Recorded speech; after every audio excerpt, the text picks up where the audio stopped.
Good morning, honey ko! Sa konting chismis muna tayo ngayon habang nagluluto. Siguro may makakarelate dyan. Na-try nyo ba yon? Yung pinost nyo yung husband nyo or boyfriend nyo, tapos yung caption nyo, kahit hindi ka gwapo, basta maganda ang ugali mo. Huy, okay lang kayo? Para sa akin kasi hindi siya valid na caption eh. Hindi siya maganda sa mata at hindi siya magandang basahin. Kung ako yung boyfriend mo, talagang magtatampo ako. Para sa akin kasi ikaw yung una-unang mag-a-appreciate ng jowa mo. Tsaka gwapo yan kahit anong isuot at kung ano ang tingin ng iba. Basta hindi ko talaga gusto kapag may nakikita akong ganyan. Para sa akin kasi yung gwapo is general siya. Masasabi mong gwapo yung tao kasi nasa kanila yung mga katangian na gusto mo.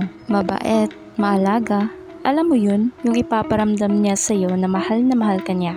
Basta huwag niyong pagsabihan ng hindi gwapo yung husband niyo or yung boyfriend niyo. Sila yung pinakagwapo rapat sa paningin niyo. Kayo yung unang mag-a-appreciate kung anong meron sila. Kaya sa mga hindi nagwagwapuhan sa jowa nila or sa husband nila, huwag nyo nang ipopost kasi masakit kapag nabasa nila yon. Mag-post kayo na mag-post pero huwag ganong caption ha.